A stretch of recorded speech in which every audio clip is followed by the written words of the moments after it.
Trivandrum fine arts കോളേജിൽ monsoon art festival നടക്കുവാണെങ്കിൽ അപ്പോൾ വിചാരിച്ചു ഒന്ന് കയറി കാണാമെന്ന്. പ്രത്യേകിച്ചൊന്നും മനസ്സിലാവില്ലെങ്കിൽ ഇതൊക്കെ കാണുമ്പോൾ ഒരു സന്തോഷമാണല്ലോ. വല്ലപ്പോഴല്ലേ ഇങ്ങനെയൊക്കെ അവസരം കിട്ടൂ. എന്തൊക്കെയോ ഫ്രണ്ടിൽ ഉണ്ടാക്കി വെച്ചിട്ടുണ്ട്. പിന്നെ നേരെ അകത്തേക്ക് കയറി. ഇതാണ് കോളേജിനകം. ഞാൻ പോയ ടൈമിൽ വലിയ തിരക്കൊന്നുമില്ലായിരുന്നു. പിന്നെ അവിടെ കണ്ടത് കലാകാരന്മാരുടെ ഒടുക്കത്തെ കഴിവുകളായിരുന്നു. വരച്ച് വെച്ചേക്കുന്നതൊക്കെ കണ്ടില്ലേ, എല്ലാത്തിനും ഓരോരോ മീനിങ് ഉണ്ട്. നമുക്കതൊക്കെ പെട്ടെന്ന് കിട്ടാനായിട്ട് കുറച്ച് പാടായിരിക്കും എന്താണ് എന്നൊക്കെ. എന്നാലും നമ്മൾ കുറച്ച് നേരം ആ ഫോട്ടോസിൻ്റെ മുമ്പിൽ പോയി നിന്നിട്ട് നമ്മൾ ഉദ്ദേശിച്ചതാണോ ആർട്ടിസ്റ്റ് ഉദ്ദേശിച്ചത് എന്നൊക്കെ ഇങ്ങനെ ആലോചിച്ചുകൊണ്ട് നിൽക്കുമ്പോൾ ഒരു സന്തോഷം. പിന്നെ നല്ല പീസ്ഫുള്ളായിട്ടുള്ള ഒരു അറ്റ്മോസ്ഫിയറും കൂടെ ആയിരുന്നു. വലിയ തിരക്കൊന്നും ഇല്ലായിരുന്നു.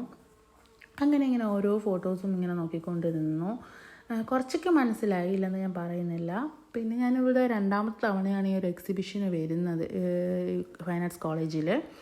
അപ്പോൾ ഇതൊക്കെ ഇങ്ങനെ കണ്ടിട്ടുണ്ട്. പിന്നെ ഓരോ സാധനങ്ങളൊക്കെ ഇങ്ങനെ ഉണ്ടാക്കിയൊക്കെ വെച്ചിട്ടുണ്ട്. അതൊക്കെ കണ്ടുകൊണ്ടിരിക്കുന്നു. പിന്നെ ഈവനിങ് എന്തോ പ്രോഗ്രാം ഉണ്ടെന്നൊക്കെ ഞാൻ അറിഞ്ഞു. അതുപോലെ ഒരു മൂവി ഷോയൊക്കെ ഉണ്ടായിരുന്നു ഇതുമായിട്ട് ബന്ധപ്പെട്ട്. അതൊക്കെ ഇവർ നടത്തുന്നുണ്ട്. നല്ല രസമായിരുന്നു. കുറേ നേരം ഇതിനകത്ത് സ്പെൻഡ് ചെയ്തു. എനിക്ക് താഴെ മാത്രമേ നിൽക്കാൻ പറ്റുള്ളൂ, മുകളിൽ ഞാൻ കയറി കണ്ടില്ല. ആർട്ടിസ്റ്റുകളുടെ കഴിവൊക്കെ കണ്ട് ഇങ്ങനെ വണ്ടടിച്ച് നിൽക്കുമായിരുന്നു. അങ്ങനെ കുറച്ച് നേരം ഇവിടെ സമയം ചിലവഴിച്ചിട്ട് ഞാൻ നേരെ ലൈബ്രറിയിലേക്ക് പോകാൻ വേണ്ടിയിട്ട് ഇറങ്ങി. ഇത്രയേ ഉള്ളൂ. ടാറ്റാ.